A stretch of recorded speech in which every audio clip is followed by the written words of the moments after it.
특전사 707 특임단 출신 여성이 문제아와 학폭이 들끓는 학교에 부임하게 되고 그곳에서 많은 불량배들에게 둘러싸이면서 펼쳐지는 이야기입니다. 이지안, 31. 그녀의 군 시절 마지막 직책은 교관이었습니다. 하지만 그녀가 가르쳤던 것은 일반적인 사격술이나 전투기술이 아니었습니다. 그녀는 대한민국 육군 특수전사령부의 심장부라 불리는 제707 특수임무단에서 가장 혹독하고 잔인한 훈련으로 악명 높은 SERE 생존, 회피, 저항, 탈출 훈련의 마스터 교관이었습니다. 그녀의 주된 임무는 하늘 아래 가장 강인하다고 자부하는 최정예 대원들을 적진에 가장 깊숙하고 절망적인 곳에 떨어뜨려 그들이 상상할 수 있는 최악의 육체적 고문과 가장 잔인한 정신적 파괴를 견뎌내고 마침내 살아 돌아오는 법, 즉 생還의 기술을 가르치는 것이었습니다. 그녀는 인간의 정신이 얼마나 강철처럼 강인하면서도 동시에 얼마나 섬세한 유리처럼 쉽게 부서질 수 있는지를 수많은 교육생들의 눈빛을 통해 뼛속 깊이 알고 있었습니다.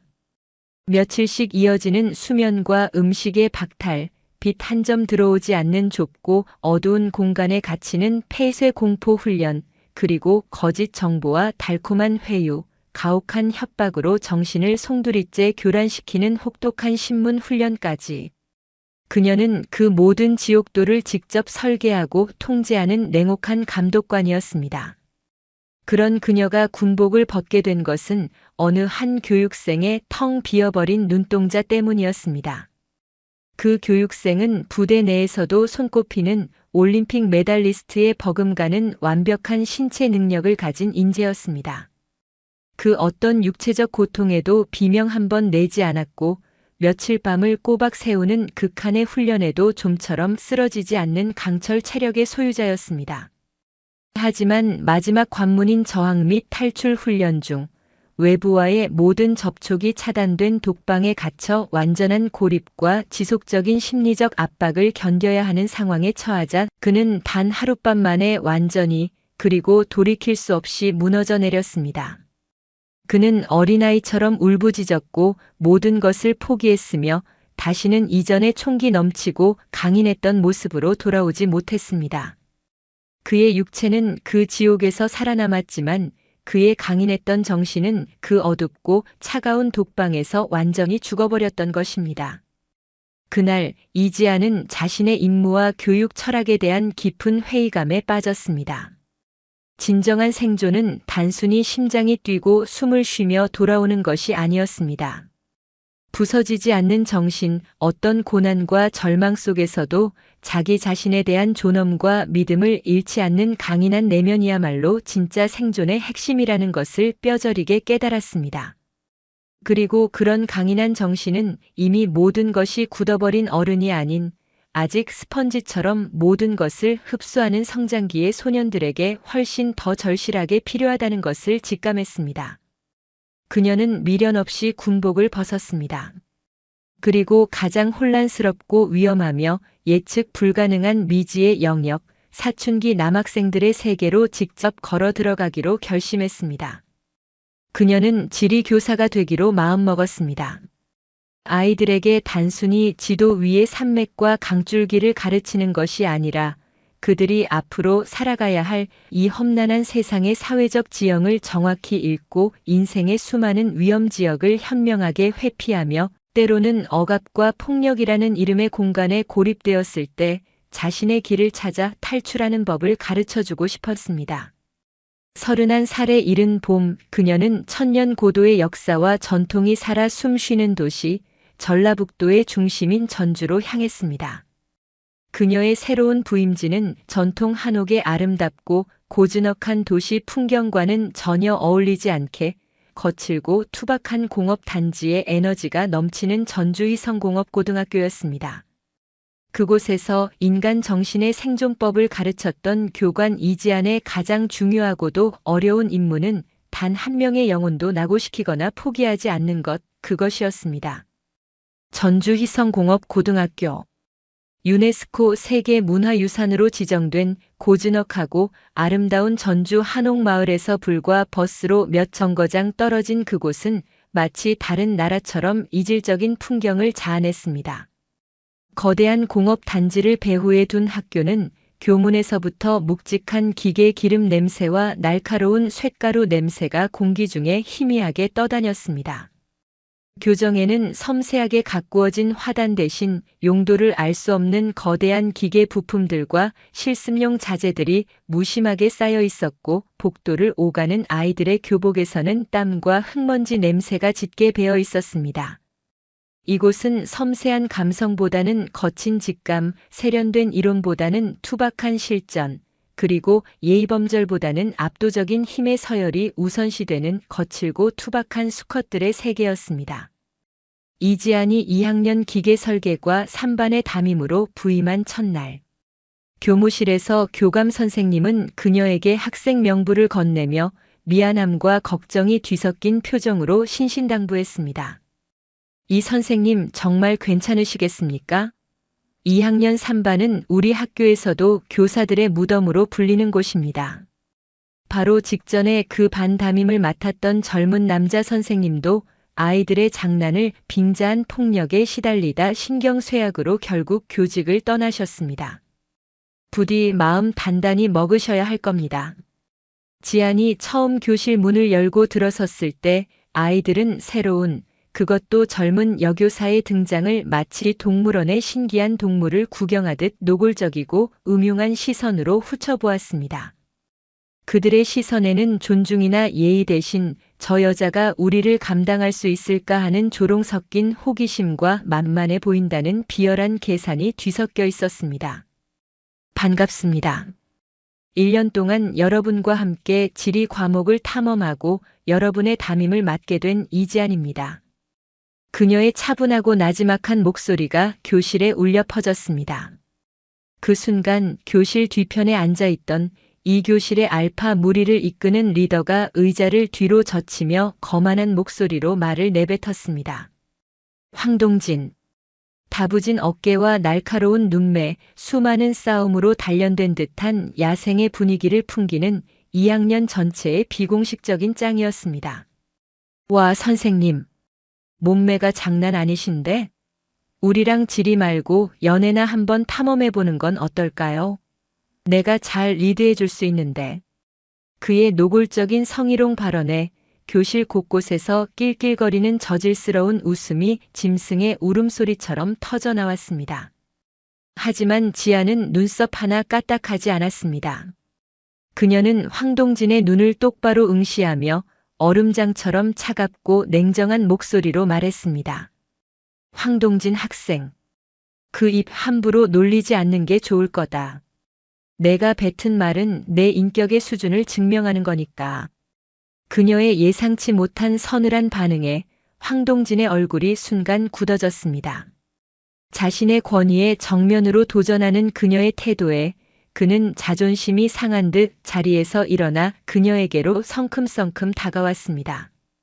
그리고는 교실의 모든 학생들이 숨을 죽이고 지켜보는 가운데 그녀의 바로 코앞에 서서 그녀의 뺨을 손가락으로 두어 번 툭툭 경멸적으로 건드렸습니다.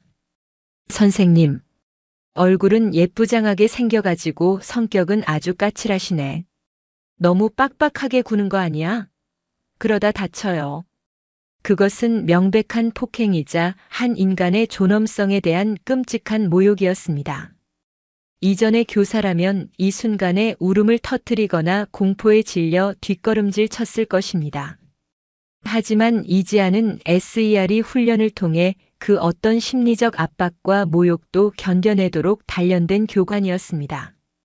그녀는 조금도 물러서지 않았습니다. 오히려 그녀의 눈빛은 더욱 차갑고 깊어졌습니다. 그녀는 황동진의 손을 쳐내는 대신 그의 눈을 피하지 않고 똑바로 마주보며 아주 조용하지만 그에게는 천둥과도 같이 들리는 목소리로 말했습니다. 황동진, 내가 지금 한 행동은 단순한 장난이나 반항이 아니라 법적으로 명백한 폭행이야. 그리고 폭행은 피해자가 어떻게 하느냐에 따라 아주 비싼 대가를 치르게 되지. 예를 들면 합의금이나 소년원 같은 걸로 말이야. 내가 지금 나에게 한 행동은 내 인생 전체를 건 아주 어리석은 도박이었어. 그리고 나는 내가 그 도박에서 이길 확률이 0%라는 사실을 증명해 줄 수 있다. 그녀는 소리를 지르거나 힘을 쓰는 대신 오직 고요한 심리적 압박과 흔들림 없는 눈빛, 그리고 겁이라는 더 큰 힘을 이용하여 황동진이라는 가장 큰 위험 요소를 정면으로 제압했습니다. 순간적으로 교실의 분위기가 싸늘하게 얼어붙었고 황동진은 자신도 모르게 그녀의 뺨을 건드렸던 손을 거두었습니다. 그는 본능적으로 느꼈습니다. 자신 앞에 서 있는 저 여교사가 자신이 지금까지 상대해왔던 그 어떤 어른과도 전혀 다른 훨씬 더 위험하고 예측 불가능한 종류의 인간이라는 것을. 첫 번째 교전은 그렇게 이지안의 소리 없는 그러나 완벽한 승리로 끝났습니다. 하지만 그녀는 알고 있었습니다. 이것은 거대한 전쟁의 시작을 알리는 아주 작고 사소한 교전에 불과하다는 것을. 첫날의 팽팽했던 기싸움 이후 이지아는 황동진 무리의 노골적인 수업 방해는 막아냈지만 교실의 근본적인 문제를 해결하지는 못했습니다. 황동진과 그의 무리는 더욱 교묘하고 은밀한 방식으로 자신들의 영향력을 과시했고 보이지 않는 곳에서는 그들의 폭력이 마치 전염병처럼 계속되고 있었습니다. 지아는 교실의 가장 앞자리에 앉아 늘 유령처럼 존재감 없이 지내는 한 학생에게 더욱 주목하기 시작했습니다. 서민기. 유난히 왜소한 체격에 늘 공포에 질린 듯한 눈을 하고 한여름에도 긴 소매 교복을 고집하는 온몸으로 조난 신호를 보내고 있는 바로 그 아이였습니다.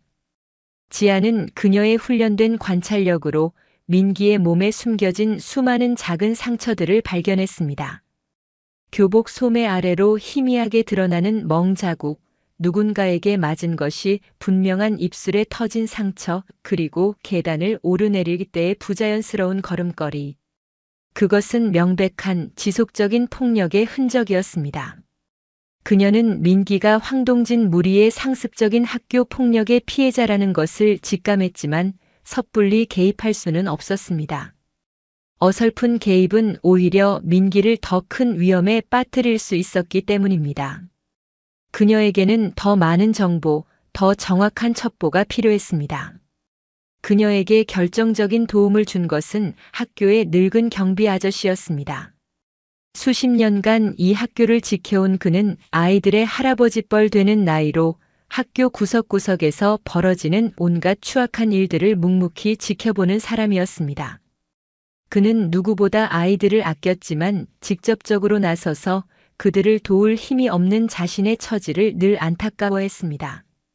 어느 날 저녁 텅 빈 학교를 순찰하던 경비 아저씨는 교무실에 혼자 남아 무언가를 깊이 고민하던 지안에게 조용히 다가와 뜨거운 캔커피를 건넸습니다. 새로 오신 선생님이시죠? 요즘 애들 때문에 마음고생이 많으신 것 같아서 혹시 서민기 그 아이 때문에 그러십니까? 지안이 놀란 눈으로 그를 바라보자 그는 깊은 한숨을 내쉬며 말을 이었습니다. 제가 이 학교에서만 30년을 있었습니다. 저 황동진 같은 못된 놈들도 서민기 같은 불쌍한 아이도 해마다 있었지요. 동진이 놈들이 매일 점심시간이나 방과 후에 민기를 학교 뒤편, 지금은 아무도 쓰지 않는 낡은 실습동 3층 창고로 끌고 갑니다. 거기서는 아무리 소리를 질러도 아무도 듣지 못하거든요. 제가 몇 번 말려보려 했지만 이 늙은이 말을 듣기나 하겠습니까? 오히려 저를 밀치고 욕설을 하더군요. 선생님, 부디 그 아이 좀 구해주십시오. 그러다 정말 큰일 나겠습니다. 경비 아저씨의 진심 어린 부탁과 그가 알려준 구체적인 정보는 지안에게 작전 계획을 세울 수 있는 결정적인 첩보가 되었습니다.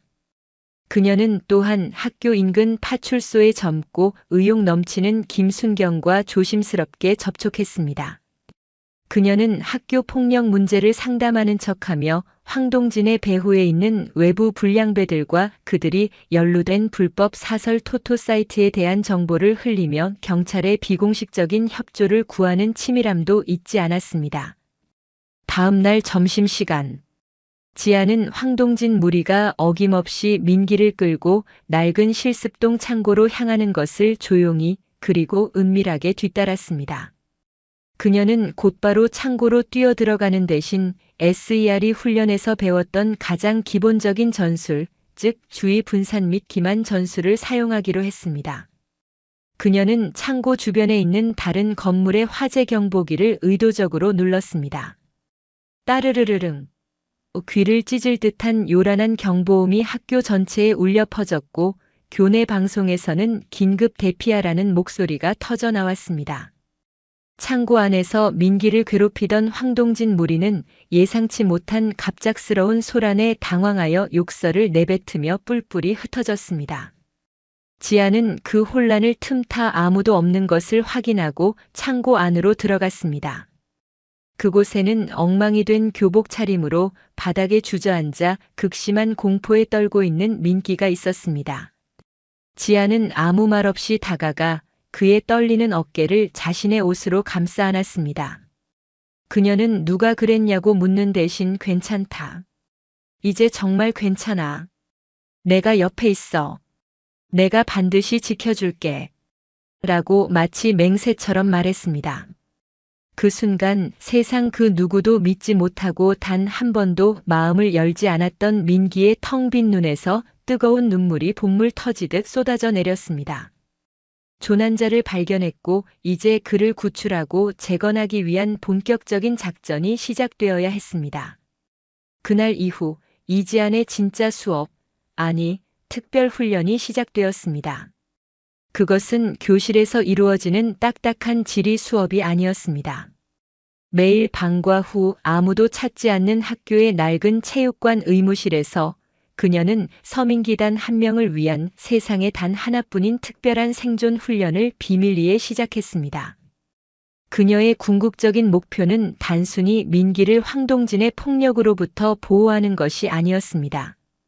그녀의 목표는 민기 스스로가 자기 자신을 지킬 수 있는 강인하고 부서지지 않는 내면을 갖게 하고 이 지옥과도 같은 상황에서 자신의 힘으로 당당하게 탈출하게 만드는 것이었습니다.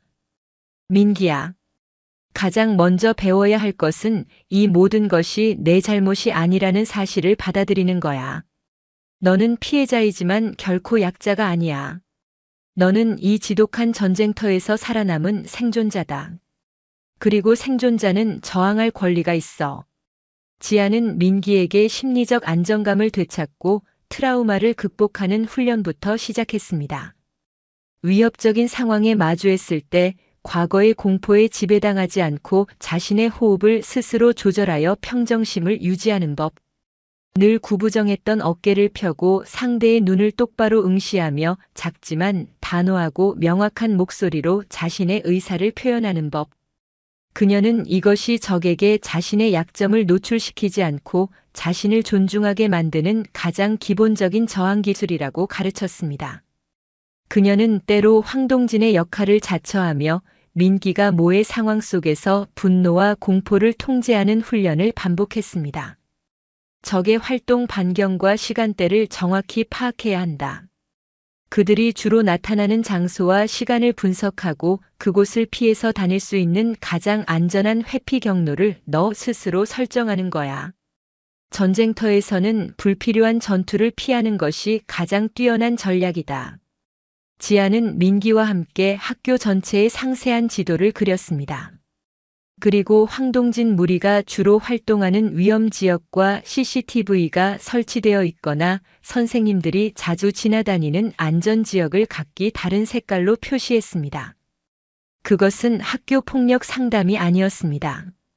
그것은 마치 적진 깊숙한 곳에서 포로가 된 요원이 자신의 탈출 경로를 스스로 설계하는 치밀한 작전 브리핑과도 같았습니다.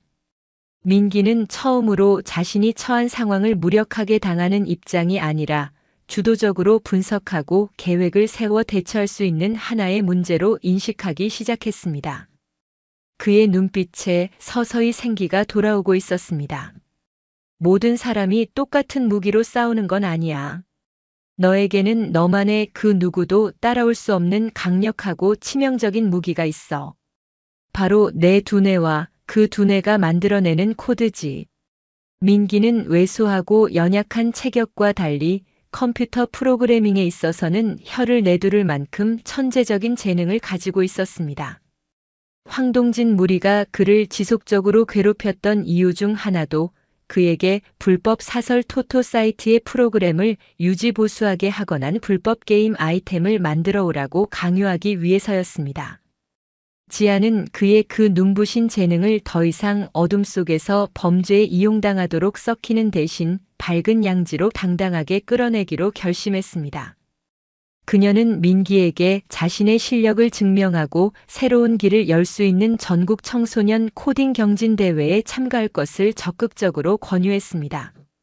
자신만의 힘으로 명예로운 성취감을 맛보고 잃어버렸던 자존감을 스스로 회복하게 만들기 위한 가장 확실한 처방이었습니다.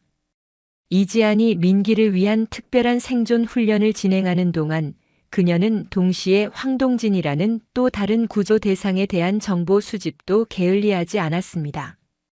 그녀는 경비 아저씨와 동료 교사들 그리고 외부의 조력자인 김순경을 통해 동진이의 어둡고 불우한 가정 환경에 대해 보다 상세하게 알게 되었습니다.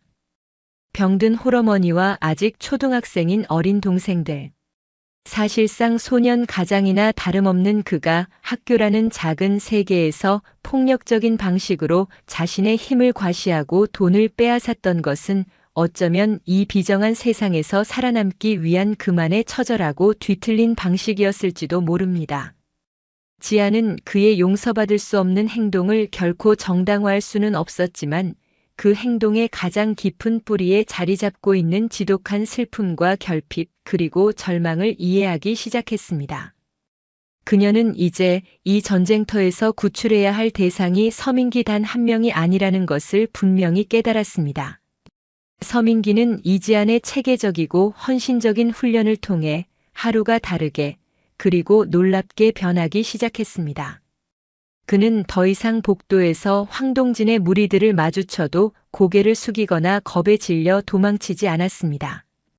대신 그는 훈련받은 대로 꼿꼿이 허리를 펴고 그들의 눈을 똑바로 쳐다본 뒤 자신이 미리 설정해 둔 가장 안전한 경로를 따라 침착하고 당당하게 자리를 피했습니다.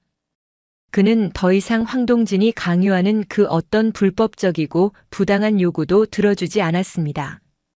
그의 저항은 조용했지만 그 어떤 외침보다도 단호하고 강력했습니다. 자신의 완벽한 통제 아래에 있던 가장 손쉬운 먹잇감이 이제는 자신을 두려워하지 않고 심지어 저항하기 시작하자 황동진은 극도의 분노와 함께 참을 수 없는 불안감을 느꼈습니다. 그것은 자신의 권위에 대한 정면 도전이자 자신이 구축해 놓은 힘의 질서가 무너지고 있다는 위험 신호였습니다. 그는 이 모든 변화의 배후에 이지안이라는 여교사가 있다는 것을 직감하고 그녀와 서민기 모두에게 본복이라는 이름의 가장 잔인하고 끔찍한 보복을 하기로 결심했습니다. 그는 서민기를 육체적으로 그리고 정신적으로 완전히 짓밟아 그 누구도 다시는 자신에게 감히 저항할 꿈조차 꿀 수 없게 만들 생각이었고 그 모든 과정을 영상으로 찍어 이지안을 협박하고 학교에서 쫓아낼 계획까지 세웠습니다. 그날 방과 후 황동진과 그의 핵심 무리들은 하교하던 서민기를 강제로 그리고 무자비하게 차에 태워 전주 외곽의 인적이 완전히 끊긴 거대한 폐공장 지대로 끌고 갔습니다. 그곳은 과거에 수많은 범죄가 일어났던 그들만의 무법지대였습니다. 서민기, 내가 요즘 아주 많이 컸다며? 그 미친 여자 선생이 내 뒤를 봐주니까 내가 아주 우습게 보여. 오늘 내가 너한테 진짜 지옥이 뭔지 똑똑히 가르쳐 줄게. 그들은 민기를 둘러싸고 이전과는 비교할 수 없는 수준의 무자비한 폭력을 행사하기 시작했습니다. 그것은 단순한 괴롭힘이나 장난이 아니었습니다. 한 인간의 육체와 영혼을 완전히 파괴하려는 뚜렷한 목적을 가진 명백하고 잔인한 범죄였습니다. 그들은 그 모든 끔찍한 과정을 자신들의 스마트폰으로 촬영하며 악마처럼 낄낄거렸습니다. 한편 민기가 학교 시간 이후에도 집에 돌아오지 않고 연락이 두절되었다는 소식을 들은 지아는 즉시 최악의 상황이 벌어졌음을 직감했습니다. 그녀는 경비 아저씨로부터 황동진 무리가 차를 타고 학교를 빠져나갔다는 정보를 입수하고 그동안 파악해온 그들의 행동 패턴과 예상 이동 경로를 분석했습니다. 그녀의 머릿속에는 단 하나의 장소만이 붉은 경고등처럼 떠올랐습니다. 과거 SER이 훈련에서 고립된 인질 구출 및 탈출 훈련장으로 사용했던 바로 그 폐공장 지대였습니다.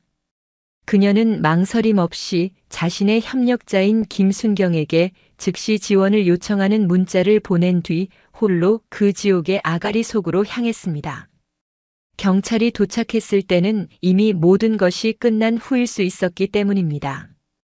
폐공장에 도착했을 때 그녀의 귀에 들려온 것은 민기의 거의 끊어질 듯한 희미한 신음소리와 그것을 비웃는 황동진 무리의 역겹고 추악한 웃음소리였습니다. 그 순간 그녀의 눈빛에서 교사의 온기는 완전히 사라졌습니다. 그녀는 더 이상 교사가 아니었습니다. 그녀는 자신의 대원이자 제자를 구하기 위해 적진 가장 깊숙한 곳에 침투한 한 마리의 조용하고 치명적인 독사 바이퍼가 되어 있었습니다. 그녀는 거대한 공장의 낡은 구조물과 짙은 어둠을 이용해 소리 없이 그들에게 접근했습니다. 그리고 SER이 훈련의 정수인 게릴라 전술을 사용해 바깥에서 망을 보던 무리 한 명을 순식간에 그리고 소리 없이 제압했습니다. 그리고 또 한 명. 그녀의 움직임은 마치 어둠 속에 스며든 유령과도 같았고 공포에 질린 짧은 비명 소리가 어둠 속에서 간헐적으로 터져나왔습니다.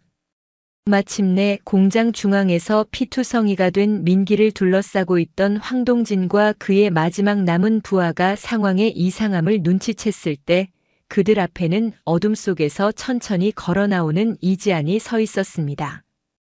거기까지. 이 미친년이 여기까지 어떻게. 얘들아 잡아. 황동진이 당황하여 소리치자 그의 부하가 근처에 있던 무기를 들고 달려들었습니다. 지아는 그가 휘두르는 쇠 파이프를 마치 춤을 추듯 가볍게 피하며 그의 안으로 파고들어 팔꿈치로 그의 급소를 정확하게 가격하여 단번에 무력화시켰습니다. 이제 남은 것은 황동진뿐이었습니다. 그는 극심한 공포에 질렸지만 마지막 남은 자존심으로 그녀에게 덤벼들었습니다. 하지만 그의 서툴고 분노에 찬 주먹은 결코 그녀에게 닿지 못했습니다. 지아는 그의 모든 공격을 최소한의 움직임으로 피하고 막아내며 그의 힘을 역이용하여 그의 신체의 균형을 무너뜨리고 차가운 시멘트 바닥에 내동댕이 쳤습니다. 그녀의 제압술은 완벽했고 냉혹했으며 잔인했지만 불필요한 상처는 결코 입히지 않았습니다. 바닥에 쓰러져 극심한 공포와 고통에 찬 눈으로 자신을 내려다보는 황동진에게 지아는 나지막이 하지만 그의 영혼을 꿰뚫는 듯한 목소리로 말했습니다. 황동진, 내가 너에 대해 아는 걸 말해줄까? 매일 밤 술에 취해 들어오는 아버지, 그 아버지를 대신해 식당에서 밤새 일하시는 어머니, 그리고 내가 벌어오는 돈으로 겨우 학원을 다니는 어린 동생들. 넌 강해지고 싶었겠지. 이 지긋지긋한 현실을 이겨낼 압도적인 힘이 필요했을 거야. 하지만 이건 힘이 아니야.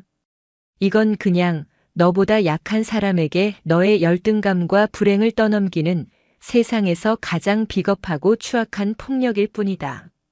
그녀는 황동진의 멱살을 잡아 거칠게 일으켜 세웠습니다. 그리고는 피투성이가 된 채 거의 의식을 잃어가고 있는 서민기를 보게 했습니다. 저 아이의 눈을 똑바로 봐. 저 아이가 너에게 도대체 뭘 그렇게 잘못했지? 내가 진정으로 싸워야 할 상대는 저 아이가 아니라 내 앞에 놓인 이 거지 같은 현실 아니었나? 왜 더 약한 상대를 찾아 너 스스로가 그 현실보다 더 추악한 괴물이 되기를 선택한 거지? 지안의 말은 황동진의 마음 가장 깊은 곳, 그가 애써 외면하고 있던 가장 아픈 상처를 정확히 꿰뚫었습니다. 그는 처음으로 자신이 얼마나 어리석고 비겁했는지를 깨닫고 어린아이처럼 서럽고 처절하게 울기 시작했습니다. 돌아올 수 없는 강을 건너기 바로 직전, 이지아는 그의 발목을 붙잡아 세운 것입니다. 그 순간 폐공장의 입구에서 요란한 경찰차의 사이렌 소리가 울려 퍼지기 시작했습니다. 폐공장에서의 그 끔찍했던 밤 이후 모든 것이 제자리로, 아니, 새로운 자리로 돌아가기 시작했습니다. 이지아는 경찰 조사에서 모든 진실을 밝혔지만 동시에 황동진과 그의 무리들이 아직 어리고 개선의 여지가 있는 학생들이라는 점을 강조하며 그들의 선처를 눈물로 호소하는 탄원서를 제출했습니다. 그녀의 진심 어린 노력과 이 사건을 단순한 처벌이 아닌 교육과 치유의 계기로 삼아야 한다는 그녀의 끈질긴 설득엔 학교와 법원은 마침내 움직였습니다. 결국 황동진과 그의 무리들은 형사 처벌을 최소화하는 대신 학교와 법원이 연계하여 운영하는 훨씬 더 강도 높은 청소년 회복 및 자활 프로그램에 참여하는 조건으로 이례적인 선처를 받았습니다. 그들은 피해 학생인 서민기에게 수차례 진심으로 사죄하고 전문적인 정신과 상담을 받으며 주말마다 전주 한옥마을의 환경미화나 독거노인을 위한 집수리 봉사활동에 의무적으로 참여해야 했습니다. 처음에는 마지못해 그리고 억지로 시작했던 봉사활동이었지만 아이들은 땀 흘려 정직하게 일하고 누군가에게 고맙다는 따뜻한 말을 들으며 폭력이 아닌 다른 방식으로 자신의 가치를 증명하고 진정한 성취감을 느끼는 법을 서서히 그리고 몸으로 배워나갔습니다. 황동진은 낮에는 학교에서 그 누구보다 성실하게 기술을 배우고 저녁에는 아르바이트를 하며 처음으로 자신의 정당한 힘으로 가족의 생계를 책임지는 진짜 가장이 되어갔습니다. 서민기 또한 길고 어두웠던 트라우마의 터널을 빠져나오고 있었습니다. 그는 병원에서의 물리적인 치료와 함께 이지안의 정신적 생존 훈련을 꾸준히 계속했습니다. 그는 더 이상 과거의 끔찍했던 기억에 갇혀 사는 무력한 피해자가 아니었습니다. 그는 끔찍한 시련을 자신의 의지로 이겨낸 강인한 생존자로서 자신의 삶을 더욱 적극적으로 설계하기 시작했습니다. 그리고 그해 가을, 그는 자신의 가장 강력하고 위대한 무기였던 코딩 실력으로 대한민국 청소년 소프트웨어 경진대회에서 모두의 예상을 깨고 대상을 수상하는 쾌거를 이루었습니다. TV 카메라 앞에서 그는 떨리는 목소리로 이렇게 수상 소감을 밝혔습니다. 저는 오늘 제 인생의 가장 어둡고 추웠던 터널을 말없이 함께 걸어주시고 저에게 살아남는 법이 아닌 꿋꿋이 살아가는 법을 가르쳐 주신 저의 유일한 생명의 은인이신 한 선생님께 이 모든 영광을 돌리고 싶습니다. 시간이 흘러 눈이 부시게 맑은 하늘이 펼쳐진 졸업식이 열렸습니다. 이제는 누구도 서로를 괴롭히거나 무시하지 않는 평범하고도 평화로운 졸업식이었습니다. 식이 끝난 후 이지안의 곁으로 2명의 늠름한 청년이 다가왔습니다. 한 명은 대한민국 최고의 공과대학의 수시 전형으로 당당히 합격한 자신감 넘치는 표정의 서민기였고 다른 한 명은 우수한 성적으로 졸업하여 대기업 생산직의 합격 통지를 받은 과묵하지만 성실한 눈빛의 황동진이었습니다. 두 사람은 어색하게 서로를 한번 쳐다보더니 이내 약속이라도 한 듯 이지안을 향해 깊이 그리고 오랫동안 고개를 숙였습니다. 선생님, 저를 살려주셔서 정말 감사합니다. 서민기. 선생님, 저에게 새로운 인생을 살 수 있는 기회를 주셔서 정말 감사합니다. 황동진.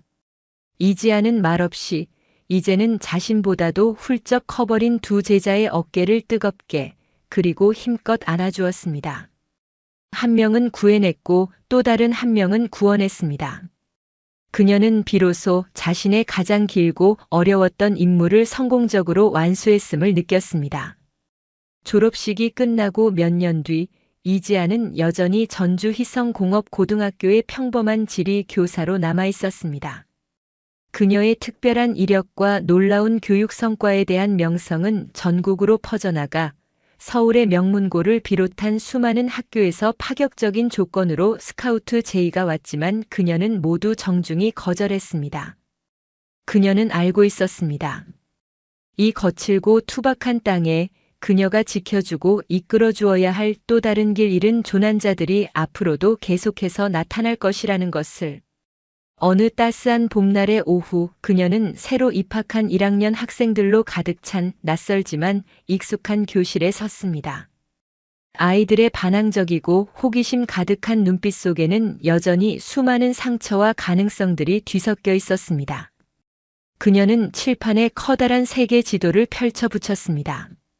그리고는 부드럽지만 그 누구도 거스를 수 없는 단단한 목소리로 그녀의 첫 수업을 시작했습니다. 여러분, 지금부터 우리는 이 넓고 험난한 세상을 함께 탐험하고 그 안에서 길을 잃지 않고 자기 자신을 지키며 살아남는 법을 배우게 될 겁니다. 두려워하지 마십시오. 제가 여러분의 영원한 교관이자 길을 안내하는 항해사로서 그 험난한 여정의 끝까지 언제나 여러분과 함께 할 테니까요.